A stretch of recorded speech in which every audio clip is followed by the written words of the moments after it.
Message and data rates may apply. When did it become okay for men to be lazier, softer, fatter? We need to bring the men of this country back to greatness. And it's easier than ever with Ageless Male Max, a patent-pending formula with an ingredient that helps boost your total testosterone, promoting greater increases in muscle size and twice the reduction of body fat percentage than exercise alone. Plus, an amazing 64% increase in nitric oxide, which can be handy in the gym and in the bedroom. Take your manhood to the max by trying your first 30-day bottle free. Just pay shipping and handling. Not 10 days, not 15 days, but a full 30-day supply free when you text the word LIFT to 797979. Finally, a formula that boosts total testosterone. If your results with Ageless Male Max are too intense, please decrease use. For your free bottle, text LIFT to 797979. Text LIFT to 797979. This is the Stephen A. Smith Show podcast. I'm Stephen A. ESPN Radio, Bob Wischusen in for Stephen A. Smith on a Monday afternoon. We've got a ton of things to get to, and normally there is no show in radio, not only on ESPN Radio, but also on ESPN News, as the show is televised now. So congratulations to Stephen A. on that. There is no show on radio or TV that starts more upbeat, more energetic, more happy to be talking about sports than this show with Stephen A. Smith. But the reason he is not here today, the reason I'm sitting in this chair and some others will be sitting in this chair as the week goes on, is because Stephen A. Smith's father passed away. So he has let us all know that we are free to let all of you in his audience know. That's why he's not here.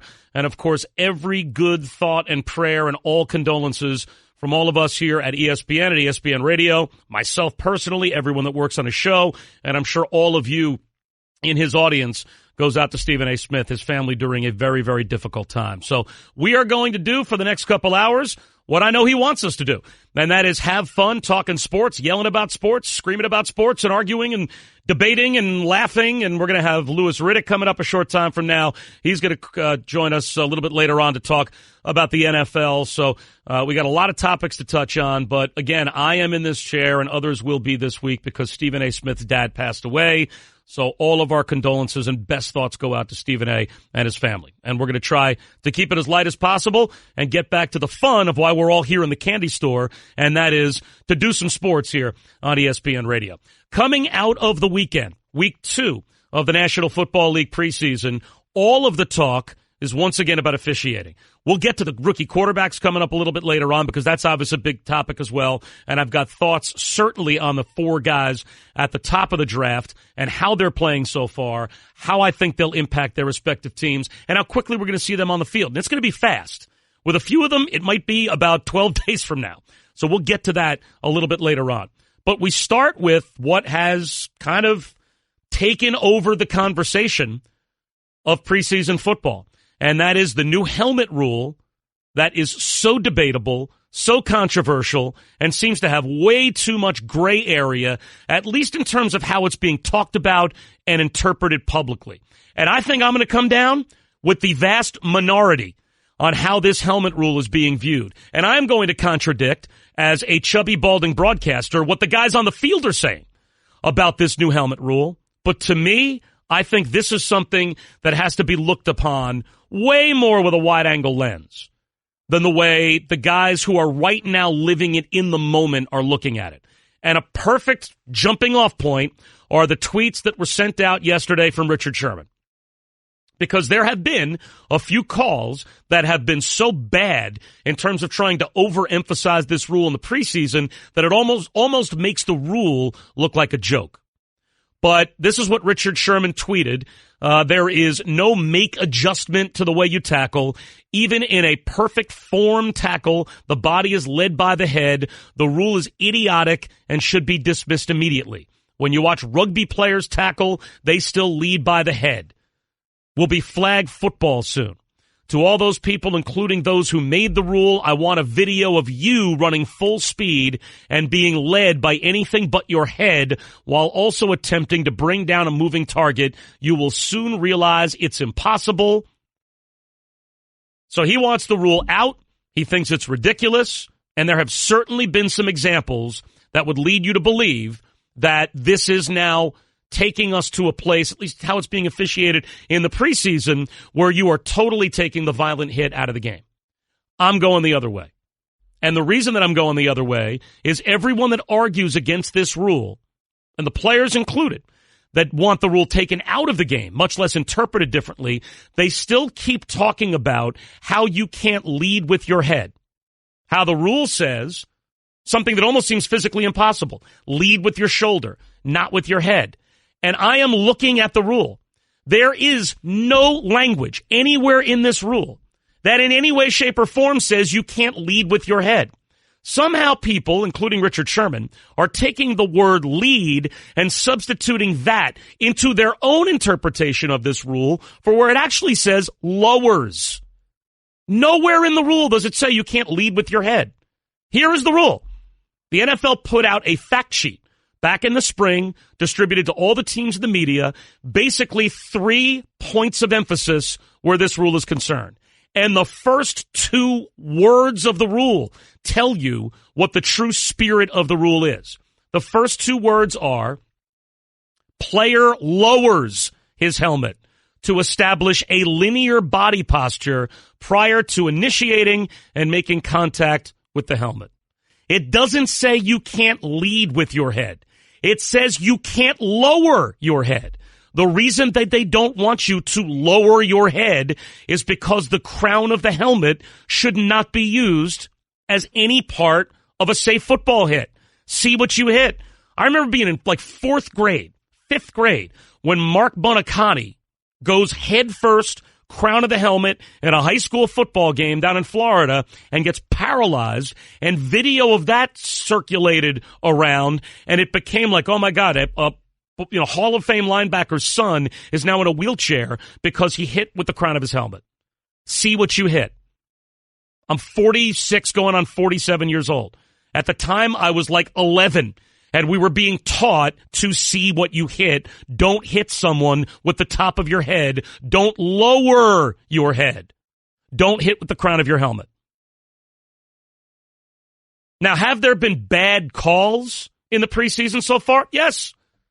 Officials have screwed this up. There have been terrible calls. Some of these calls against some of these players are ridiculous and can be pulled up on YouTube if you want to, stick it on Twitter the way Richard Sherman did and say, how is this a penalty? There's a dozen different examples of defensive players especially walking away from a hit, shaking their head going, how am I supposed to hit anybody? How am I supposed to play the game? This is flag football. How is it possible that this is the way you now want me to play? And I get that. But just because there have been bad calls doesn't mean this is a bad rule. Just because the officials have screwed it up doesn't mean you change the rule. Officials screw up pass interference. They screw up holding. They screw up all kinds of rules. Doesn't mean you shouldn't have pass interference and holding rules. If there's a bad call made, it's not on the rule. It's on the official that made the bad call. And what you then do is you circulate the video of all the bad calls to all the officials, and you let them know, this isn't a penalty. This is. This is what you're supposed to call. This isn't. And you go from there. And the officials are learning on the job as well. They've never called this before. And also, and I heard Mike Pereira talk about this with Golick and Wingo this morning, you are instructed as an official when you have new rules like this or significant points of emphasis to lean heavily on it in preseason games because it doesn't matter. The outcome of the game doesn't matter. So if there's ever going to be a teachable moment for an official in a real game situation where you can tell a player, this is how you have to alter how you play and behave. You got to change your strike zone. You got to not lead with the crown of your helmet. You got to be safer. Do it in the preseason. So err on the side of being too aggressive with the call. Err on the side of almost making a bad call from time to time. And then when you get into the regular season, back off. I'm not saying that. Mike Pereira said that this morning. He said that's the way when he was officiating and he was in charge of the officials, you would talk to the officials about that. Guys, this is what we're leaning on this year. These are the most important rules. feel free to go overboard on making these calls in the preseason. So that way we know that maybe the players will be conditioned to expect it even more in the regular season. And then when the regular season rolls around, you back off a little bit. So have there been bad calls? Absolutely there have been bad calls. There have been some terrible calls, almost by design, because we've seen it in college football. Targeting in college football is a good thing.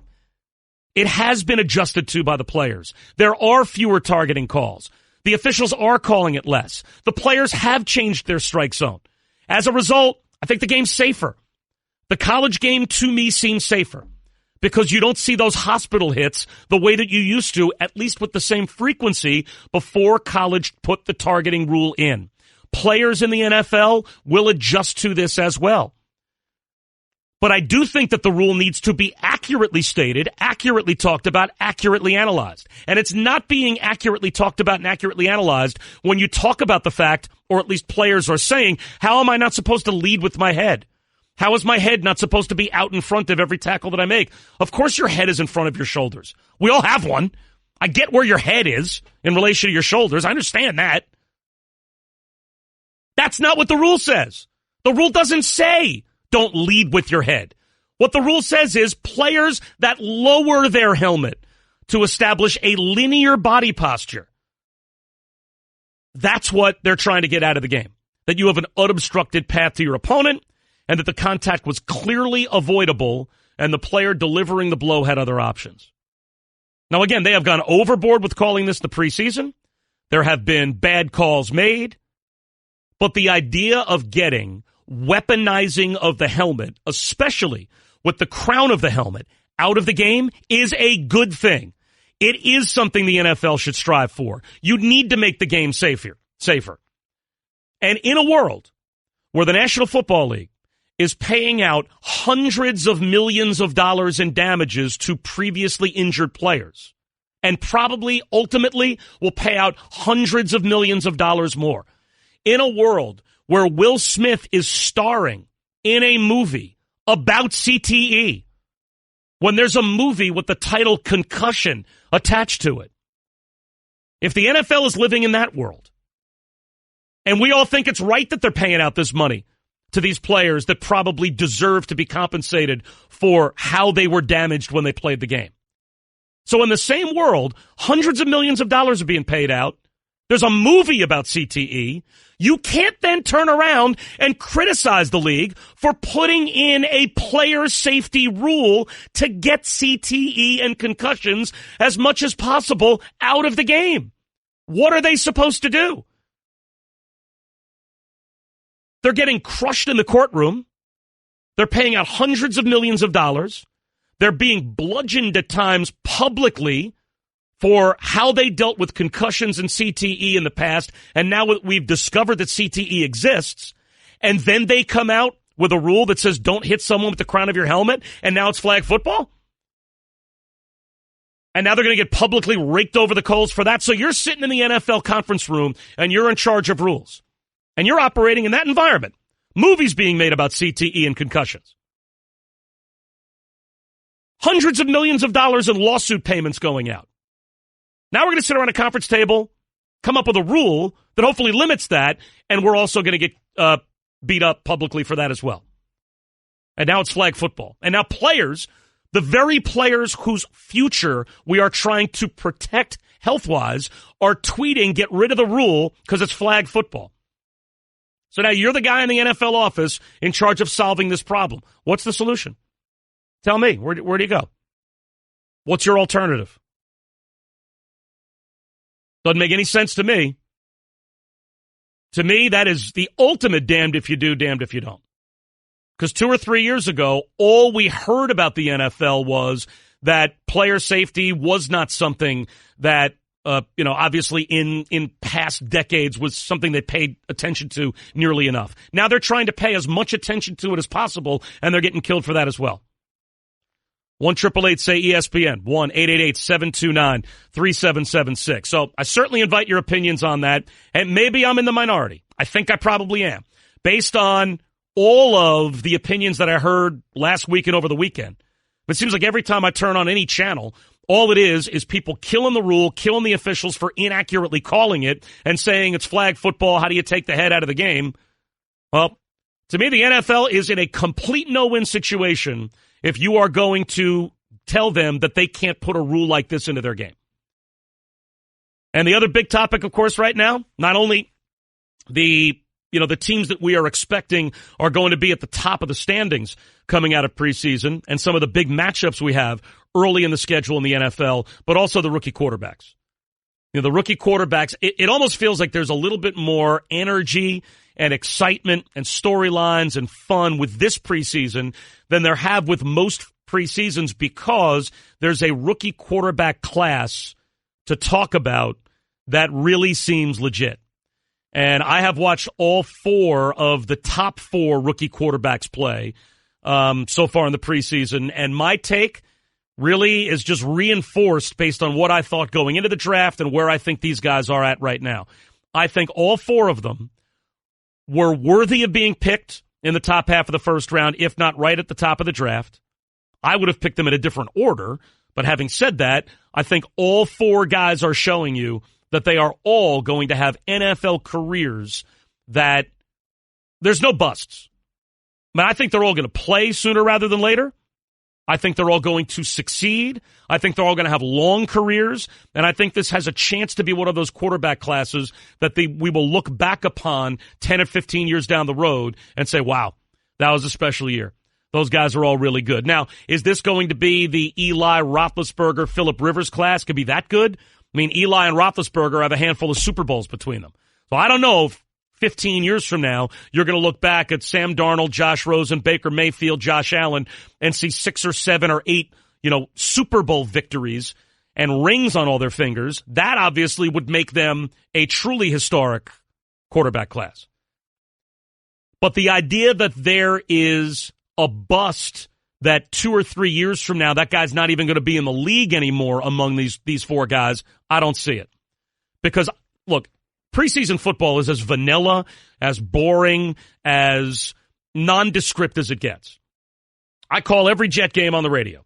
And preseason football sometimes can be root canal because the regular season in the NFL is so good. Right? I mean, we love regular season football. Every game's Armageddon. Every game carries, huge implications. And we watch the league as we go through the season, the playoff races. And, the intensity of the NFL regular season is unlike anything else that we have in sports. And because it's so good, it emphasizes the big difference between regular season and preseason. So judging these guys and how good they're going to be based on preseason football, it's not enough information. And I get that. You just glean what you can glean from nondescript, vanilla, meaningless football. But even in that, you are seeing, I think, what you want to see out of these guys. These teams are not opening up the offensive playbook. They're not throwing it around the field. You are seeing a very vanilla, like a non-game plan. Not even a game plan, non-game plan. But do they have it? Are they making good decisions? Are they accurate with the football? Are they getting their teams in and out of the huddle? Can you see their teammates responding to them? Can you see that they've got a command? Can you see that they got a command of their own offense and a command of the huddle? Are these teams constantly calling timeout with 1 or 2 on the play clock because they're running up to the line of scrimmage because the rookie quarterback, any of them, can't spit the play out? None of that is happening. They, to me, all look like NFL quarterbacks. And the one that I've seen the most is Sam Darnold. Obviously, calling the Jets on the radio, I'm calling every snap of what he has done so far in the preseason. And I expect that he's going to start on Friday night against the Giants in the Jets preseason finale. I expect he will play well. And after he plays well, I expect the Jets are going to look at him the same way I think ultimately in the not-too-distant future, the Browns are going to look at Baker Mayfield and the Bills are going to look at Josh Allen and say, the other guy on our team doesn't give us any better of a chance to win than the rookie. The future is now. Put the rookie in. Now, you can't say that necessarily about Josh Rosen because Sam Bradford does have an NFL resume. I mean, you're sitting behind a legitimate, long-time NFL starting quarterback. Not that Tyrod Taylor doesn't have somewhat of an NFL resume, but But if you had any belief in Tyrod Taylor, you're not taking Baker Mayfield number 1 overall. Tyrod Taylor is keeping that seat warm the same way that any of these other guys may or may not be keeping the seat warm for the eventual starter that's a rookie. But what I see from all 4 rookies is that if they're not starting on opening night, they're all going to be starting sooner rather than later because all these guys play. If you get drafted at the top of the draft as a quarterback in the NFL, you go play. That's the way it goes. Go back over the last 10 years or so, look at not just first-round draft choices, but top of the first-round NFL quarterback draft choices. They all play as rookies, no matter what the teams say. Hugh Jackson can sit there till the cows come home and tell you that Tyrod Taylor is a starting quarterback. He's putting Baker Mayfield in there sooner rather than later. It's happening. You really think Nathan Peterman has a long-term future this year as the Bills' starting quarterback? Now that McCarron's hurt? Of course not. Of course they're going to play Josh Allen. So the helmet rule is certainly out there. The rookie quarterbacks are certainly out there. And we're going to talk to Louis Riddick coming up a little bit later on about his take on the rookie quarterbacks, the helmet rule, and all of that as he is making the rounds here as he normally will at ESPN. So we'll get your telephone calls coming up and also have some baseball thoughts a little bit later on. I think the Yankees are kidding themselves to a certain extent. And I'll explain. Do you have freaking heartburn? Like the kind where you have antacids stashed everywhere in case it pops up? You know what I mean. You keep some in your bag, your desk, your car, your nightstand. You have those chalky tablets ready for whenever and wherever heartburn strikes. Well, listen up. There's an easier way to deal with your heartburn. Prilosec OTC. Just 1 pill a day will last 24 hours with 0 heartburn. So kick your antacid habit. It's possible with Prilosec OTC. Use as directed for 14 days to treat frequent heartburn, not for immediate relief. I'm Bob Wischusen, in for Stephen A. Again, Stephen A.'s father passed away, so our condolences go out to him and his entire family. He'll be back. We're expecting later on this week, but obviously he's going to take some time to be with the family, and that gives me a chance to take some time to be with you. So 1-888-SAY-ESPN, 1-888-729-3776. Helmet rule calls, rookie quarterback calls, NFL calls, and some baseball thoughts of why the Yankees are kidding themselves. That's coming up. Stephen A. Smith Show here on ESPN Radio and ESPN News. Ricky always wanted to play baseball in the majors. He was playing catch before he could walk, practically lived in the batting cages. He was behind home plate more than he was home. And one day, after all that hard work, he found himself walking into a Major League Baseball stadium. After buying a ticket at the front gate. A nosebleed seat obscured by a pole, but he was in there. No, Ricky never did play in the big leagues, but he did switch his car insurance to Geico, proud partner of Major League Baseball, which saved him a lot. So, all in all, things were good. You're listening to the Stephen A. Smith Show podcast. Bob Wischusen in for Stephen A. Smith. Stephen A. and his family dealing with the loss of Stephen A.'s dad, so our condolences go out to him and his entire family. That is why I am in, and that's why others will be here later on this week as well. ESPN Radio is presented by Progressive's Home Insurance. Get your quote at Progressive.com today. So again, Bob Wischusen in for Stephen A. 888-SAY-ESPN, 888-729-3776. It's time for you to bring us the Straight Talk. Brought to you by Straight Talk Wireless. Best phones, best networks, no contracts. Looks like a lot of people have opinions on the NFL helmet rule. We'll start things off with Trey. Trey, you're up first on the Stephen A. Smith Show on ESPN Radio. What's up? Hey, I just want to say condolences to Stephen A. and his family. But when it comes to the helmet rule, I feel like it's really a good thing right now because we're seeing too many injuries that could have been avoided, like the Ryan Shazier injury. Just because he wanted to lower his head, they even teach you in Little League, always keep your head up. So I feel like they be trying so hard to go out for the knockout blow. That's when they really want to lower their helmet. Me, I played football before. I had concussions, so that's kind of why I quit playing. So I can see why they put the rule in effect, also with all the lawsuits that's going on. So I feel like that's kind of a reason why it's being so pushed so hard right now, because we're seeing too many unnecessary injuries. Yep, I agree. I think that the law of unintended consequences and what you see with the modernization of football equipment and specifically the helmet over the years is the technology became so good, the equipment so protective, the helmets almost feel like a fortress when you put your head inside one and they inflate it so that it literally perfectly fits your head, that it made the players feel invincible. It made the players feel like they could weaponize the helmet, like they could use the helmet to blow up another player. And then all of a sudden, as the years go by, even with the most protective helmets out there, you see you can still suffer concussions even more frequently now than maybe guys used to, certainly in the days of leather helmets when they wouldn't hit each other in the head because they knew they weren't protected. They didn't use their head as a weapon. And now the NFL has to deal with that. Let's go to JP, who joins us next here on ESPN Radio and ESPN News. What's up, JP? Hey, Bob. Thanks for having me. First of all, I would like to send my condolences to the Stephen A. Smith family. He must be going through a hard time right now. He is. And we all are behind them. Now, the helmet rule, don't listen to none of those guys, the Richard Shermans. Don't listen to them, all right?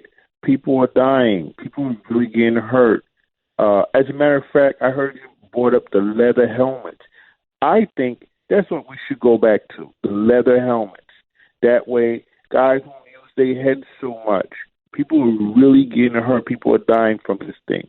Now, you talked about the quarterbacks.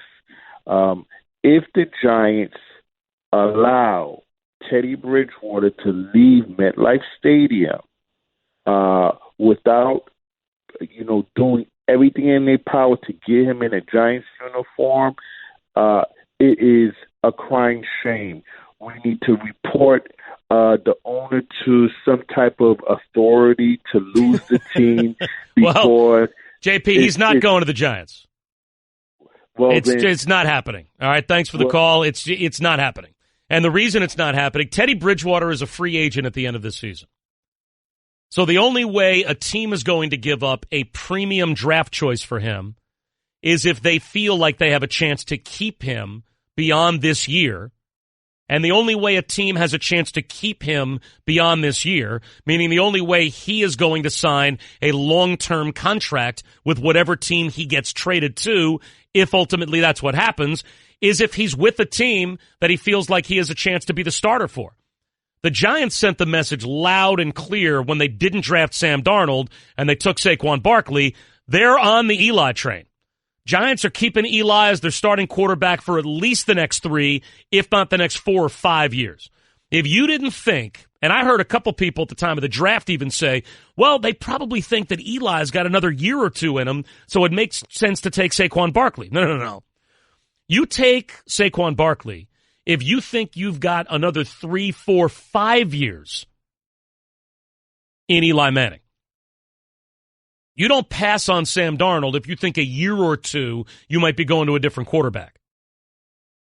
So if Teddy Bridgewater gets traded to the Giants, why would he ever sign a long-term contract with the Giants when you know you're probably going to be the backup for the next 3, 4, or 5 years? Or at least there's a good chance. So that's why the teams to me that leap out as the most logical teams to be looking to the Jets to maybe make a deal for Teddy Bridgewater. I mean, the 2 teams right off the top of my head are Denver and Jacksonville. Those are 2 teams that legitimately can sit there, look at their roster and say, if we had a Pro Bowl level quarterback, we might be good enough to win the whole thing. And neither of those 2 teams does. Teddy Bridgewater is better tomorrow than the starting quarterback in Jacksonville and the starting quarterback in Denver. Better than both guys. So those are the teams that I think the Jets are hoping will call or might call. But the other fly in the ointment here is what happens if there's a Carson Wentz situation out there early in the season. What happens if there's a team out there that legitimately feels like they have a chance to make a special playoff run, win it all, and they lose their quarterback? Because there are about 20 teams right now, maybe more in the NFL, if you really look through the quarterback play, that feel like if they get good quarterback play, they can have a great year. One of those injuries happens, now the market increases for Teddy Bridgewater. So I think there's a very good chance he gets traded. He ain't getting traded to the Giants. Let's go to Maurice, who joins us next here on ESPN Radio on the Stephen A. Smith Show. Hey, Maurice. How you doing? Good. I just want to send my condolences to Stephen A. Smith and his family. Thanks for that. And also, what I want to say is you call the Jets games. You saw, I don't know if it was Robert Kelly or the other running back from the Redskins. He lowered his head right before one of our linebackers had tackled him. When are they going to start calling these penalties on the offense? That's fair. Just calling it on the defense. That's fair. You're right. I mean, the rule is supposed to apply to all players, not just defensive players. So you're right. When a running back lowers his head and leads with the crown of his helmet, that running back should also be flagged the same way that a defensive player is flagged. 100% correct. Completely agree. That's why I'm hoping that sooner or later these referees, we only got 2 weeks left in preseason, they're going to start calling flags on these running backs that are lower. I think they will. I mean, I think they will. I think what you will see is examples of calls that are lousy calls, examples of calls that are good calls, examples of calls that have been missed. All of that will be boiled down onto video cut-ups and sent to all of these referees. That's what they do. Every week, these guys are calling games and then spending the whole week looking not only at the calls in their games, the calls they made, but all of the calls around the league. And they are being taught, this is a good call, this is a bad call, this is one we missed, this is what we have to make sure that we keep our eyes on. And so I agree. And I think you will see that decision being made, or that, those calls are going to be shared with all the referees around the league. As we check in with Nathan, who joins us next on the Stephen A. Smith Show on ESPN Radio. Hey, Nathan. Hello, sir. Planning on going with the leather helmets here. Yeah, I don't think that's going to happen anytime soon. Well, I'm wondering, if let's say the Pro Bowl, okay? Let's say on the Pro Bowl this year, they decided to just go leather helmets. These guys are not making full contact anyway. They're not looking to hurt each other. They're looking to have some fun. Throw some leather helmets on these guys, let them bang around each other with some soft padding on their shoulders. Guys don't want to play in the Pro Bowl to begin with. They're not going to go out there in leather helmets. But it would be exciting. We could see, maybe next year during the preseason. Yeah. Nobody has anything other than a bloody nose or something like that. Yeah, market that. Yep, NFL leather helmets. I like it. I'm on board. Sign me up. Thanks for the call. Let's go to Jerry, who joins us next year on ESPN Radio. Hey, Jerry. How you doing? Great. First, I want to send out my condolences to Stephen and his family. I know the feeling of losing the pops. But the helmet rule, I honestly think the referees really need to actually look at these contacts, because I was watching the Rams game. I see one of the cornerbacks, he went with his shoulder, but I guess because he dropped his head, they still called the flag. But it was the fact that he didn't lead with his head, but they still called the flag on. Yep, and that's a bad call. I think I know the call you're talking about. I think I remember it. Thanks a lot for the call. I appreciate it. Yes, I think that was a bad call. And that will be something that, as they look at the cut-ups, all the referees get shown all this video, they'll adjust to. In order to be flagged for this penalty, you are supposed to not just drop your head, but actually make contact with the opponent. So, player lowers his helmet to establish a linear body posture prior to initiating and making contact with the helmet. So, yes, you are actually supposed to hit someone with the crown of your helmet, not just lower your head, in order for this to be a flag. But what we're looking for here, what the NFL is looking for, is to get these guys to change their behavior, to change their strike zone. Don't go after the other player's head, and don't lower your head and hit someone with the crown of your helmet.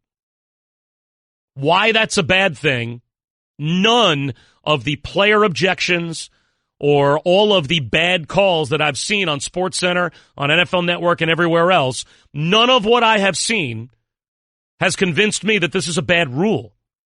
All that's shown me is there have been bad calls. I get that there will be bad calls. Doesn't make it a bad rule. It's a good rule. It's a rule they should want. It's a rule that makes the game safer. It's a rule that protects the players from being maybe in a wheelchair or having their lives end early when 30 years from now they're not playing football anymore. It's a good thing.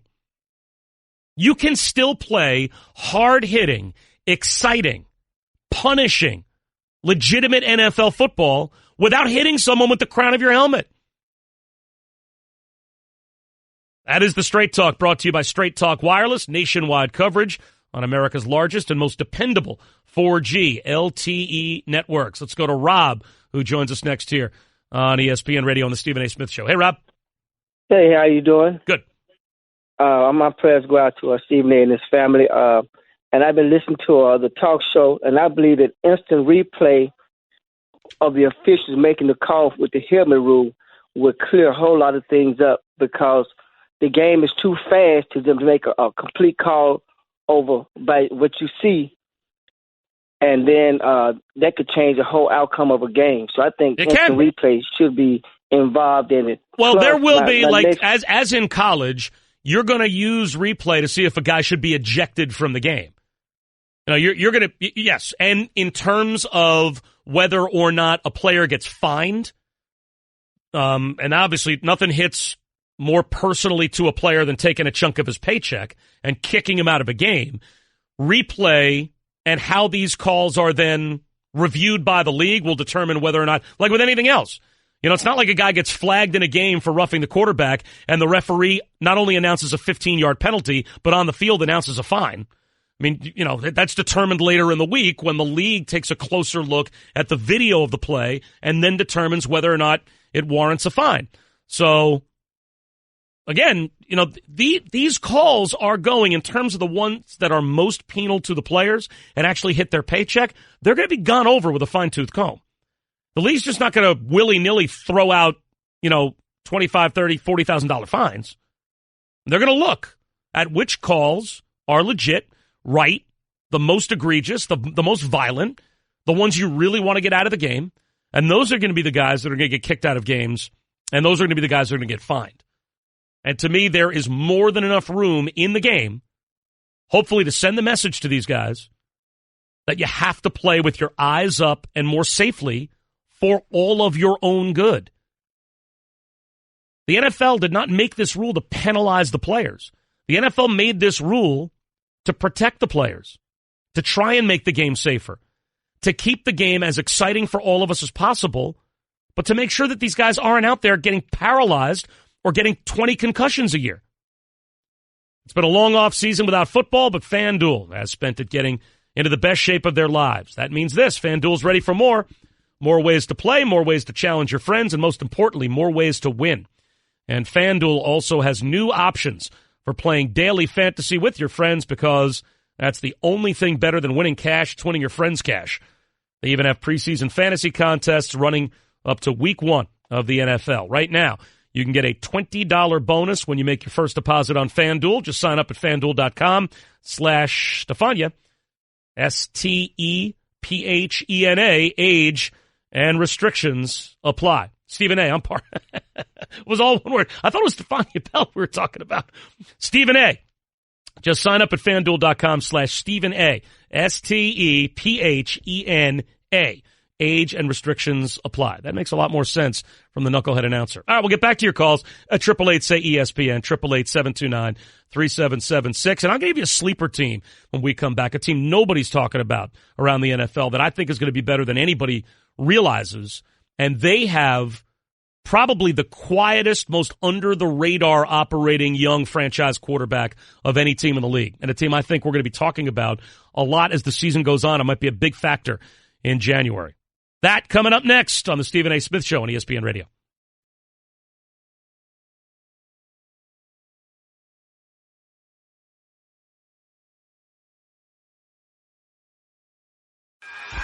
Guess what? You're in the middle of the Stephen A. Smith Show podcast. Damn it, I mean it! Get triple action protection for optimal engine performance with Shell V-Power Nitro plus premium gasoline. Plus, gentlemen, you've been sitting around too long. Whether you want to get to a game, NFL, college football, MLB, a concert maybe, look no further than Vivid Seats, the official ticket partner of ESPN. Go to vividseats.com and enter promo code ESPN to get 10% off of your order. Bob Wischusen in for Stephen A. today on ESPN Radio. The show also now on ESPN News, so if you're home, want to flip it on TV and you miss Stephen A. when you're not in the car or out and about, ESPN News, the show's televised every day. We're on TV today, so feel free to pop us on that way and give us a call as well at 888-SAY-ESPN, 729-3776 is the telephone number. Bob Wischusen in for Stephen A. Quickly, before we get back to the phones, and there are a lot of folks that want to still talk about the helmet rule. Coming up after the top of the hour, we'll break it down with Louis Riddick as well. The Tennessee Titans, that's my sleeper team. They're going to be good. and they are a team no one is talking about. I'm surprised, even with Marcus Mariota this early in his career, it seems so quiet around him. But if you look at that roster top to bottom, talk more about this coming up in the next hour, sleepers and maybe teams that folks are overrating. The Tennessee Titans is a team to keep your eyes on this year. No question about it. Bob Wischusen in for Stephen A. Louis Riddick joins us next on ESPN Radio. That's just a sample of what you'll hear on the Stephen A. Smith Show. Weekdays at 1 p.m. Eastern on ESPN Radio and the ESPN app.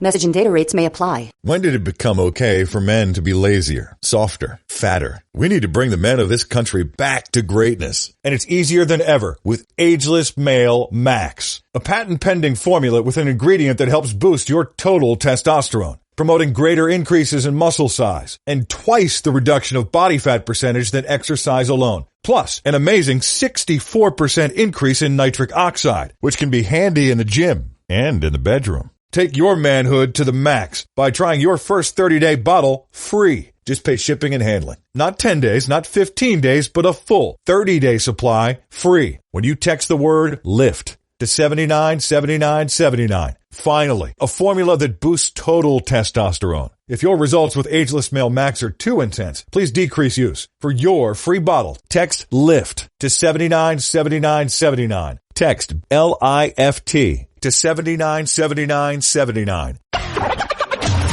This is the Stephen A. Smith Show podcast. I'm Stephen A. Smith Show. Bob Wischusen with you here on ESPN Radio. We will get to the phones as promised. The 888-SAY-ESPN 1-888-729-3776. But Louis Riddick, you see him everywhere talking NFL at this time of the year, and we're really happy to have him, as promised, come spend a couple of minutes with us. First of all, thanks for doing this. Absolutely. Appreciate it. No, this is great, man. I love the fact that this has moved to TV. This is great.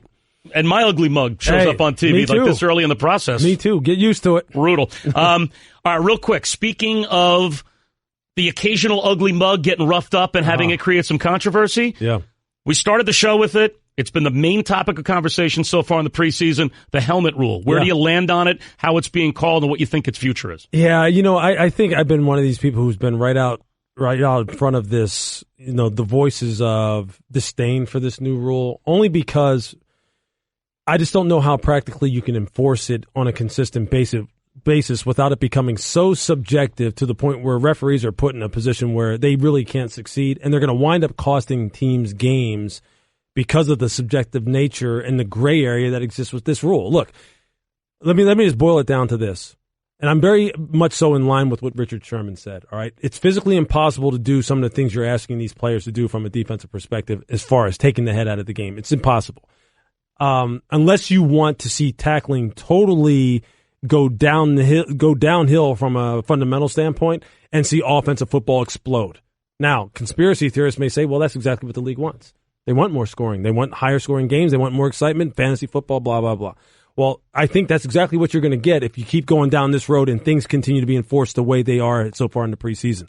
Hitting with the top of your head, the crown of your helmet, has never been allowed. It should never be allowed. It costs people careers. I have a cousin who lost his career. But isn't that the rule? Okay, the top of your head, the crown of your head.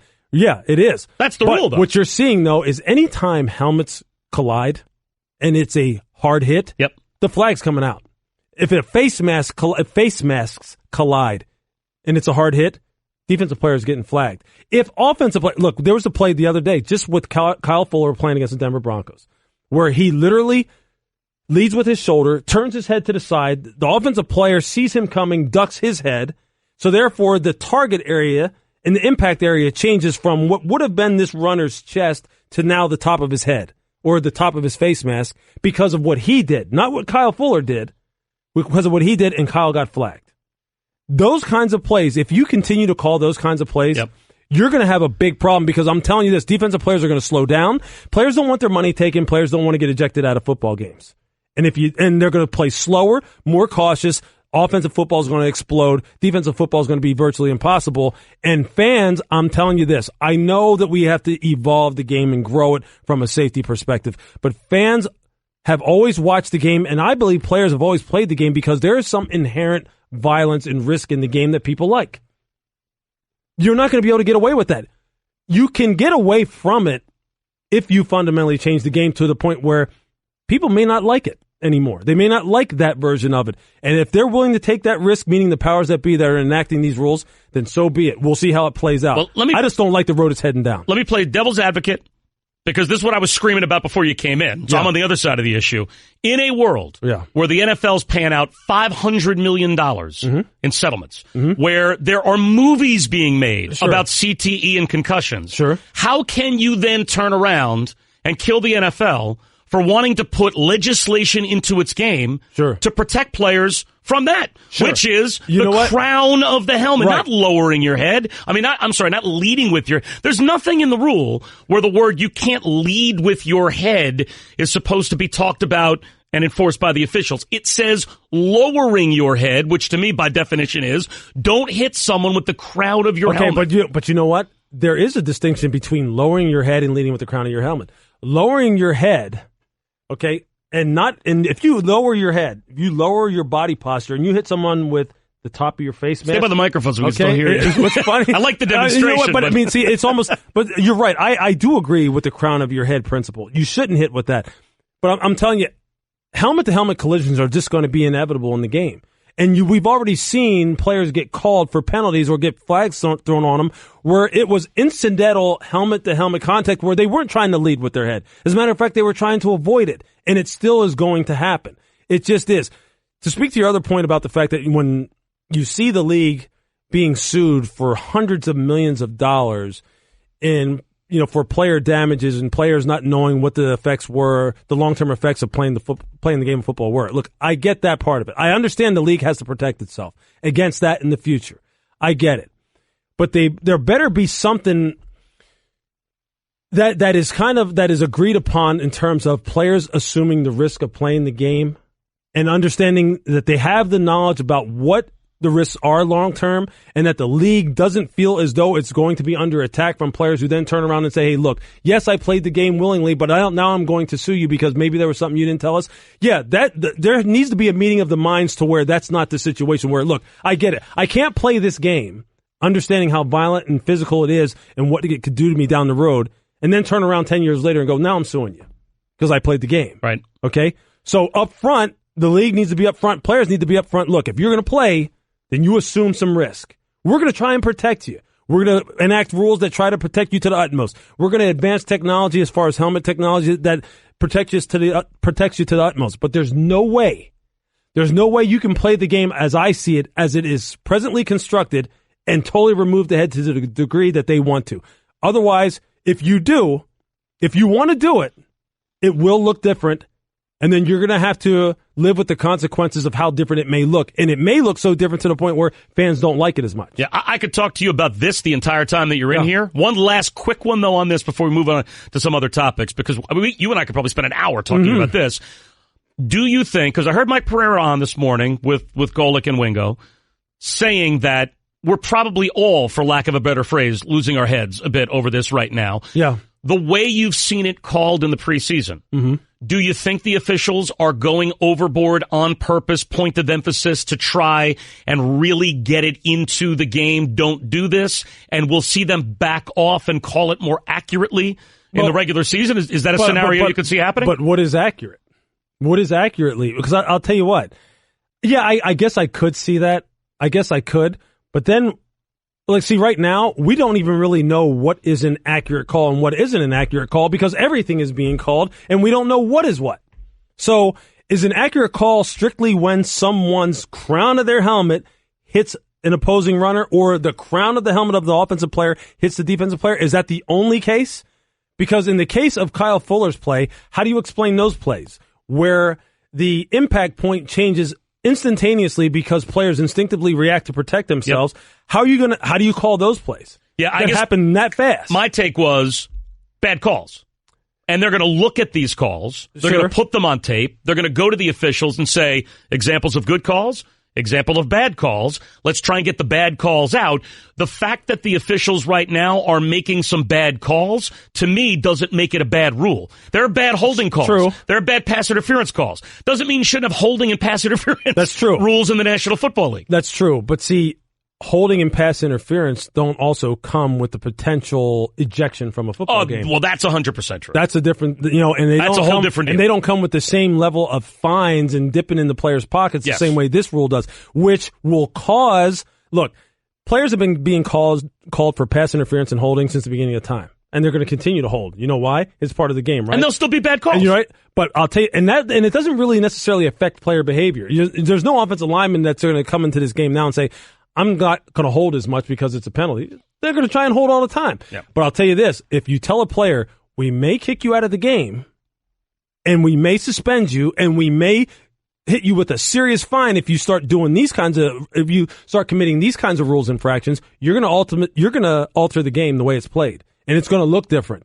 So what I'm saying is the consequences of getting this rule wrong or calling a guy for a penalty in such a way that it really alters the landscape of a game because you throw a guy out, I think that's a far greater consequence than getting a holding penalty wrong. When you remove a player from the football field and now a team is at a competitive disadvantage, that's a big problem. And that's what I'm worried about going down the road if they don't pull it back a little bit.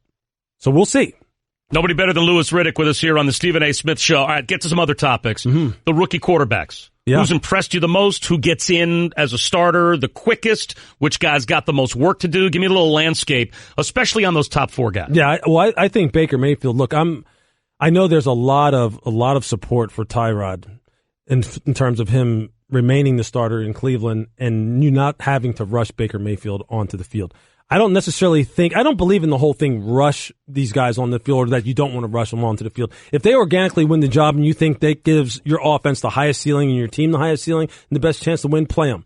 Regardless of what people think is the ideal time frame. I think Baker has shown so much so far from the outside looking in that leads me to believe, why wouldn't he be ready? Why wouldn't he? I agree. So we'll see. I think he should play.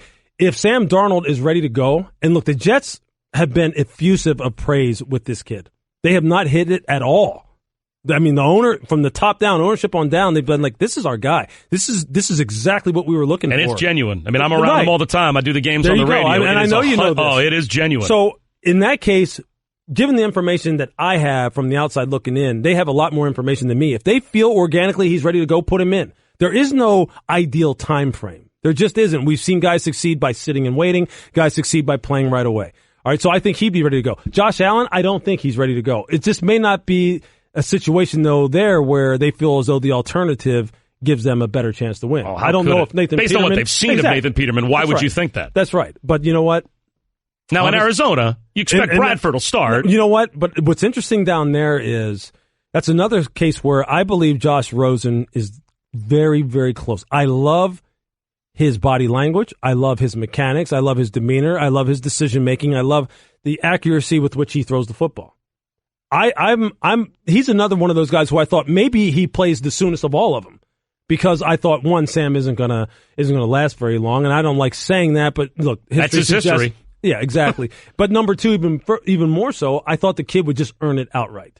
I really did. And look, when you put him in there with the first team offensive line and better people around him, his performance looked much better in their second preseason game than their first, which is, again, scouting with context. Don't judge him on the first game where he couldn't even get the center quarterback exchange right because the center was dribbling the ball back to him in shotgun every play. Judge him when you play him with better competition, or rather better players around him. He looked much better. So I think, look, all of these guys, of all of them, I think Baker should play. I think Josh Rosen should play. I think Arnold should probably wait, and I think Sam Darnold or Josh Allen should wait, and I think Sam Darnold, if he's ready to go, let him play too. Although in that situation, look, Josh McCown I think is fantastic. I love the guy. I know his upside is probably capped. Look, you know all about the Jets. I love him. If Josh McCown starts the season as their quarterback, something went wrong. Sure. And exactly. Something went wrong. If Teddy Bridgewater started the season as the quarterback, but at least Bridgewater, you're going to put him out there knowing that everyone else is now in real game action with bullets flying, going to get a look at him, and now know for sure if he's back and he wins a couple of games. But see, all of a sudden, Denver might go, wait a minute, here's a first-round pick for him. But you know what? You don't play regular season games to audition players. You play regular season games to win. Yep. And if Teddy isn't giving you the best chance to win, you think Sam Darnold is better, then play Sam. Oh, no question. You know I'm saying if you think Teddy right now is better than Darnold, there is an ancillary benefit to putting him out there if he plays well. Sure. And you know what? I think statistically speaking, you could say he's right there. Look, maybe he has won the job. And even subjectively speaking, if you really like Teddy, you're going to point to his good plays and go, this is why he should start over Sam. If you like Sam, you're going to point to his good plays and go, this is why he should start. Yep. Confirmation bias is something we all engage in. And right now, there's plenty of people beating the Teddy Bridgewater drum, saying, this is why Teddy should look. He's looked great. Team Teddy is big. Yeah. It's big across the country. I get it. But you know what? But here's the ultimate deciding factor. What they invested to get Sam Darnold, and what they gave up to give Sam Darnold, he's going to play. There's no question. So they all play. Yeah. All the rookies play. Real quick before we let you run, just a couple of quick hitters. Are you buying the Rams? Yeah, because I believe in Sean McVay. I believe in their personnel. I'm skeptical only because of the way that they have constructed this team this year. I've been involved in those free agent splurges. I've been involved. And hard to buy a team. They're good when they're good. Yep. When they go bad, it goes bad quick. The Giants had it 2 years ago good, last year bad. A lot of the same guys. We had it almost every year in Washington when I was there. And we all know the dream team scenario and how that turned out. No doubt. Buying Patrick Mahomes. You think the Chiefs are that good? Me? Am I buying Patrick? Yeah, he's pretty good. I'm a fan too. I'm with you. Look, I can't look. I've been accused of so many things when it comes to Patrick Mahomes. I love the kid. Flat out love him. I think he's just going to light the league on fire. And give me like a sleeper and maybe someone that you think is overrated. A team that people are buying too high and a team that people aren't buying low enough. A team that people are buying a little bit too high. Look, there's a lot of Texans love right now. Mm-hmm. And I love Deshaun Watson. There's a lot of Texans love. I want to see this defense play better, and I know last year it had some issues because of injury. Look, you lose Whitney Merciless and you lose J.J. Watt, that's a problem. I get it. I'm a little skeptical of that football team. We'll see. A team that I think people may be sleeping on, we're going to see them tonight. We're going to see the Baltimore Ravens. Because I think I haven't heard that one. So I think offensively, they have no more excuses. Joe has no excuses. Yep. He's got weaponry on the perimeter. They drafted 2 young, really good athletic tight ends that should flourish in this we can't hit you in the middle of the field football game that we play now. Because that's what they're teams that can present matchup nightmares, those 2 players. That's the team I think you need to keep an eye on. I know it's kind of weird to say that Joe Flacco's a sleeper, but we'll see. Thanks. Nobody better than Louis Riddick. Could talk football with Louis Riddick all day, and thanks a million to him for joining us here on the Stephen A. Smith Show. The flu could be just around the corner.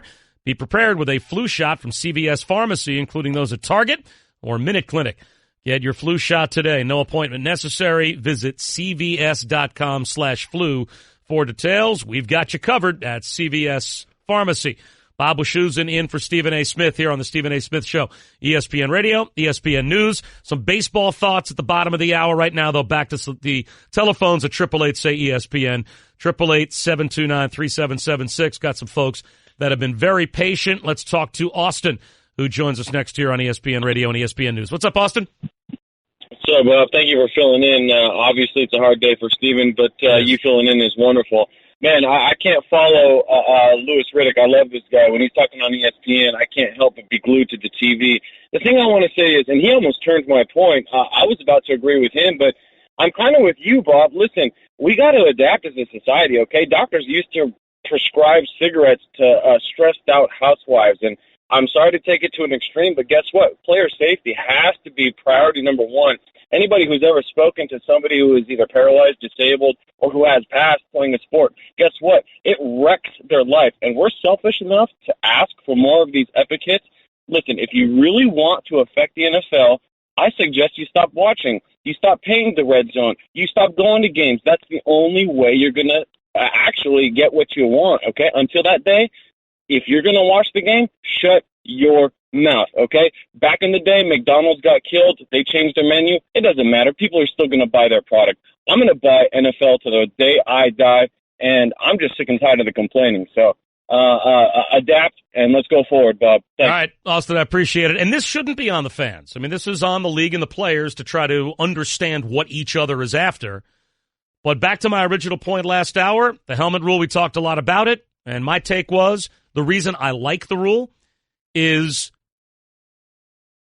you can't kill the NFL for putting a player safety rule in place when the league is paying out hundreds of millions of dollars in fines or court settlements with previously injured players, and they're making movies about CTE and concussions.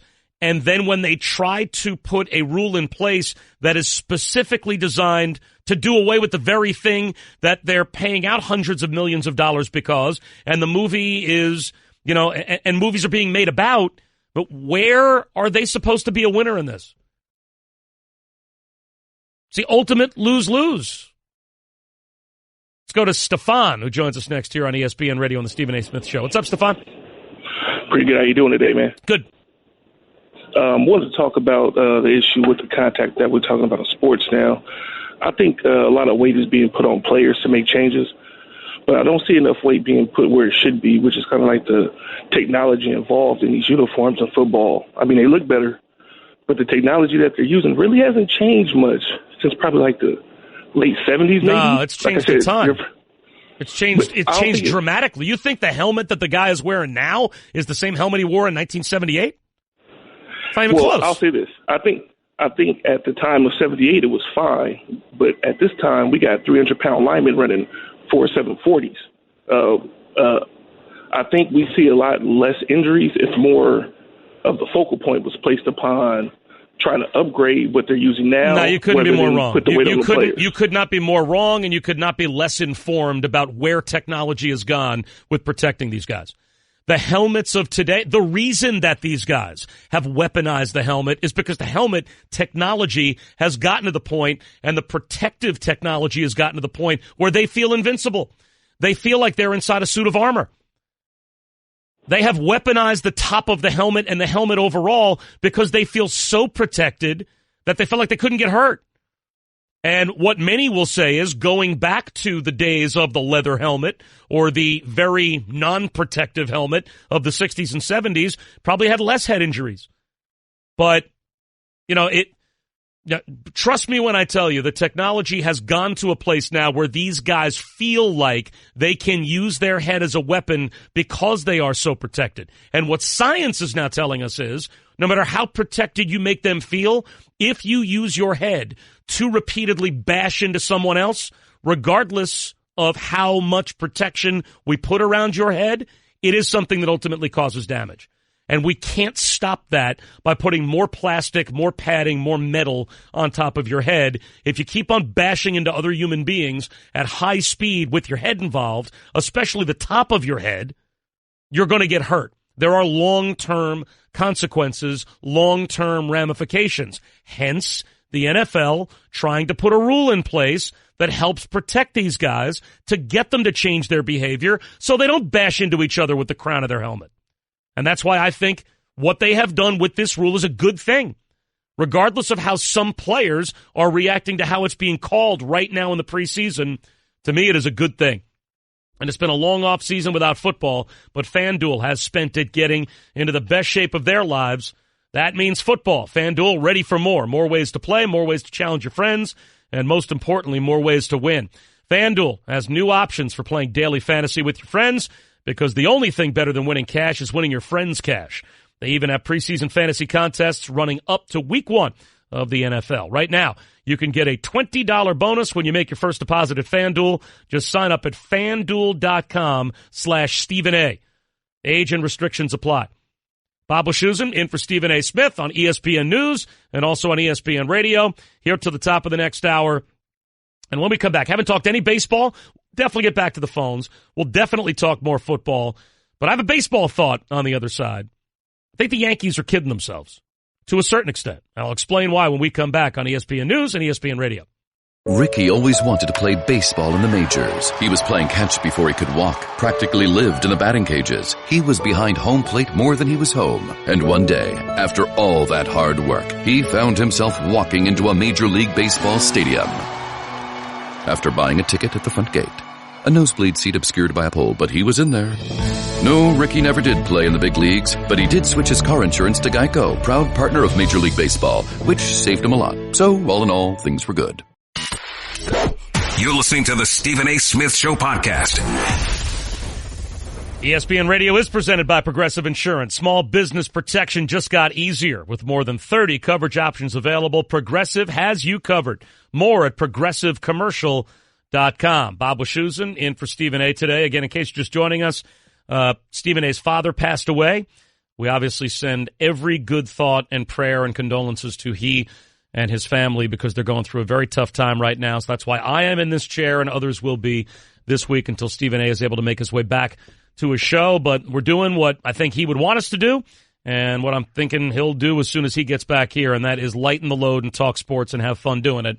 So you can do that with us at 888-SAY-ESPN, 888-729-3776. Back to the phones in a moment. Just one quick thought on the Yankees because, you know, it is amazing the way that I think folks in New York right now are concentrating on what I think is right about the Yankees as it being wrong, and what's wrong about the Yankees that I think is right. Right now, it's all about the injuries. It's all about Didi going down. It's about Judge, his recovery taking longer than expected, when Gary Sanchez is going to come back and how effective will he be. To me, I'm not worried about those guys. I mean, I really think the Judge is going to have enough time when he comes back to get his swing back. He'll be fine for October. Gary Sanchez is going to play in minor league rehab games now.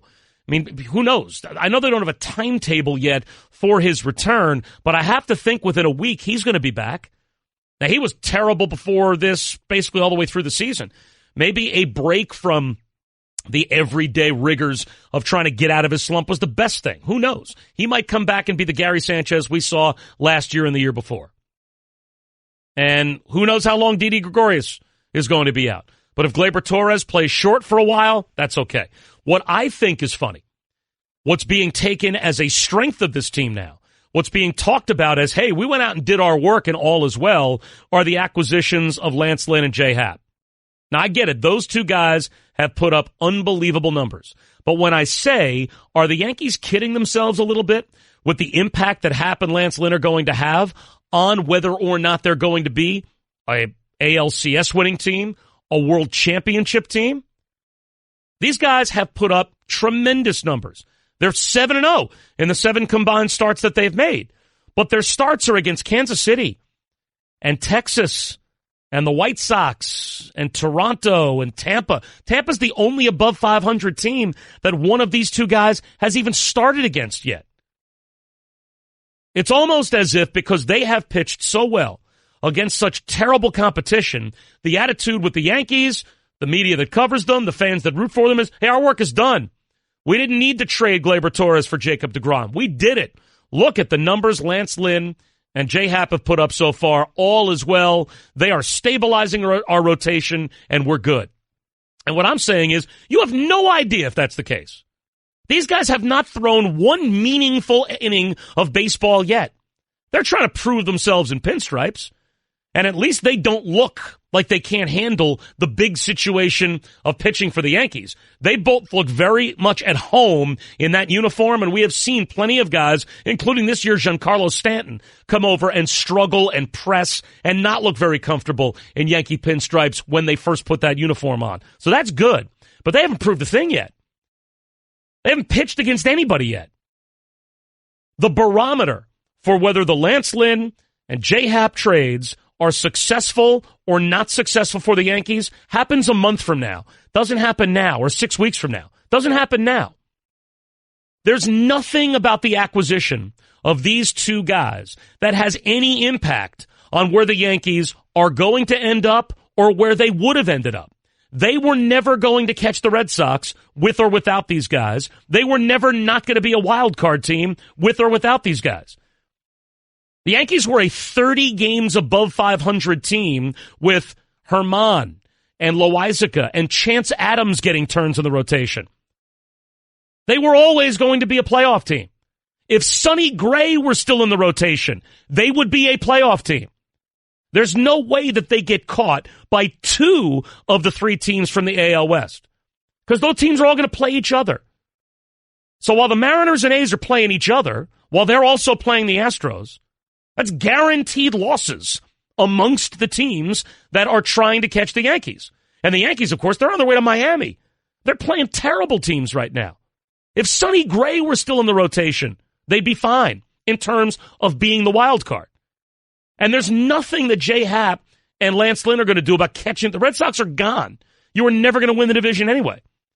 So whether they made those trades or not, where they are right now, and where they're going right now is not impacted one iota. They're in exactly the same spot where they would have been, and they're not moving anywhere up the chain with these guys, at least in the regular season. The barometer for the success, Lance Lynn and J-Hap as Yankees, is if and when they make starts in October against the Red Sox, against the Astros, against the Indians. And all of that only happens if they beat either the A's or Mariners, say, in the wild card game. The Yankees are going to win potentially 100 to 105 games, and they're still going to have to play a one-game for their lives wild card game against whoever comes in out of the AL West. That's happening. We know that's happening right now. If they win that game, depending on the health of the rest of the rotation, depending not only on the health, but how Tanaka's pitching, how CC is pitching, then we'll determine whether or not Hap and or Lynn get starts in the postseason. But this idea that the Yankees went out and got the job done at the trade deadline by trading for these guys, and we always knew they were going to try to go out and get an impact starter, and look at this, they went out and got two. No, they didn't. What impact have they had? They've won games, pitching very well against lousy competition, and have changed nothing about where the Yankees were, where they are now, and where they were going to be at the end of this season. They were never catching the Red Sox. They were never falling out of the wild card spot. If Sonny Gray were in the rotation still, that's exactly where they would be, and that's exactly where they're going. So ultimately, these may turn out to be great trades. But these trades turn out to be great trades if these guys are pitching impactful innings in October against real competition. Right now they're pitching against the JV. And they're beating up on the JV. But they are pitching against the JV in games that, in terms of where the Yankees are in the standings, where they were and where they're going, don't really matter a whole heck of a lot. Yankees are going to be a wild card team. We knew that before these trades, that they were at least going to be a wild card team. That hasn't changed. They're not catching the Red Sox. We knew that when they got swept at Fenway a couple of weeks ago and left Boston with their tail between their legs. That hasn't changed. Nothing's changed. Now, this is a whole heck of a lot better than if they'd gone out and gotten rocked by lousy teams. They're pitching great against lousy teams.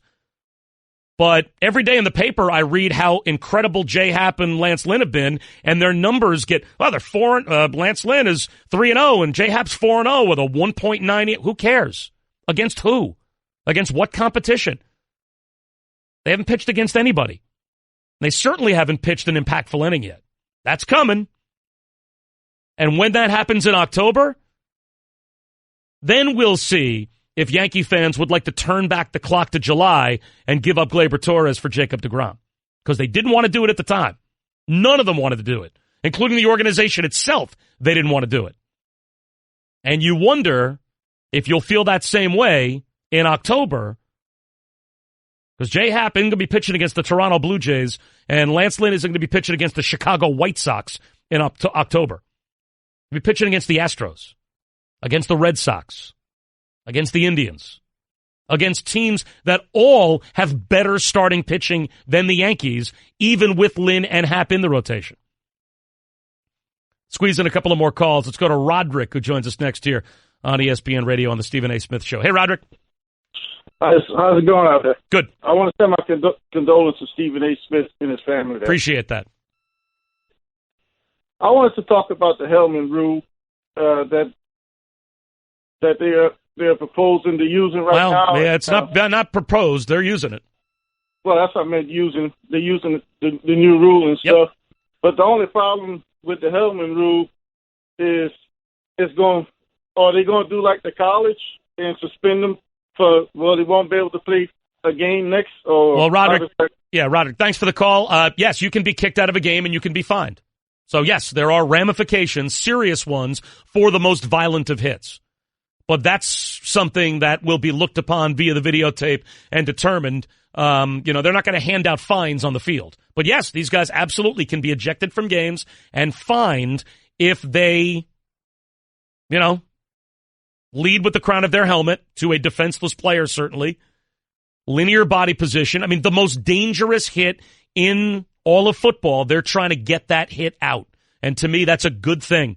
And this rule is being ridiculed far too wide, far too much. And the NFL is put in a zero-win position if you don't like this rule. Because what else are they supposed to do to try and protect these guys from themselves and to emphasize player safety? 888-SAY-ESPN, 888-729-3776. Squeeze in as many calls as we possibly can between now and the top of the hour, and we come back on ESPN News and ESPN Radio, the Stephen A. Smith Show. Bob Wischusen in for Stephen A. Back in a moment on ESPN News and ESPN Radio. Guess what? You're in the middle of the Stephen A. Smith Show podcast. Damn it, I mean it!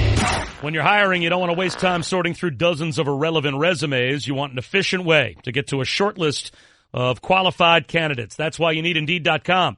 Post a job in minutes, set up screener questions based on your job requirements, then zero in on qualified candidates using an intuitive online dashboard. Discover why 3 million businesses use Indeed for hiring. Post a job today at Indeed.com/hire. Search for greatness. Search Indeed. And if you need game tickets, find your seats at Vivid Seats, the official ticket partner of ESPN. Enter promo code ESPN at checkout. Receive 10% off your order today. Vivid Seats. Bob Wischusen in for Stephen A. A few more minutes. Try to get a few more calls in. Let's go to Derek, who's been patient. Joins us next on ESPN Radio and ESPN News. Hi, Bob. Thanks for taking my... Sorry. Hi, Bob. Thanks for taking my call. Just want to send thoughts and prayers out to Stephen A. Smith family. My question to you is, I'm a big Jaguars fan, and what is your opinion on the Jaguars having either a sophomore slump or an AFC championship hangover? Well, let me ask you this. What would your opinion be of if you found out that the Jaguars were a team that was interested in trading for Teddy Bridgewater? Would that change the outlook on your season? Surprisingly, I'm sort of a believer in Blake Bortles. I understand that, his touchdown-interception ratio is not all that, but I do believe that in tight situations like the playoffs in the second half against the Steelers game that he can win us a game, so to say. Well, let me ask you this. If you watch every Jaguars game, would you say that your team plays through Blake Bortles, or would you say that your team plays around Blake Bortles? Absolutely is around. It's a more of a run first, throw last type team. Well, you'd have more balance. Thanks for the call. You'd have more balance with Teddy Bridgewater. Teddy Bridgewater, in my opinion, is better than Blake Bortles. If Teddy Bridgewater plays well on Friday, even if he sticks with the Jets for a little while, maybe gets a chance in the regular season to play. Who knows? But if he convinces everyone that he is healthy and back to being what he was a couple of years ago, if I am the Jacksonville Jaguars, I'm Tom Coughlin. I don't know how many more years I'm going to stick it out in pro football. Who knows how many more chances during Tom Coughlin's football life he's going to get a chance legitimately at being in charge of an organization that has a chance to go win a Super Bowl? Did the Jaguars prove to you last year that they have a roster that's good enough, if they get really good quarterback play, to go win the Super Bowl? They convinced me of that. I would be on the phone with the Jets seeing what it would take to get Teddy Bridgewater. Surprise a friend or loved one today with a bouquet from 1-800-Flowers.com. When you order a dozen multicolored roses for only $29.99, you'll get another dozen absolutely free. Go to 1-800-Flowers.com/ESPN. Let's go to Bob out in Arizona, joins us next here as we're trying to wrap things up with some phone calls on the Stephen A. Smith Show on ESPN Radio. Hi, it's great to talk with you. Thanks, Bob. I'm thinking you are totally right on the money about this hitting with the helmet deal. I think I'm right, too. I've been after football so long that I watch guys like Tittle, Y.A. Tittle, John Brody, those kind of guys. Yeah, you're a little older than me. Well, but I know what you're getting at. Here I am. I'm 72 years old, and I'm still alive because I didn't play football. And these guys, a whole mess of them that I watched when I was young, are dead from this CTE stuff.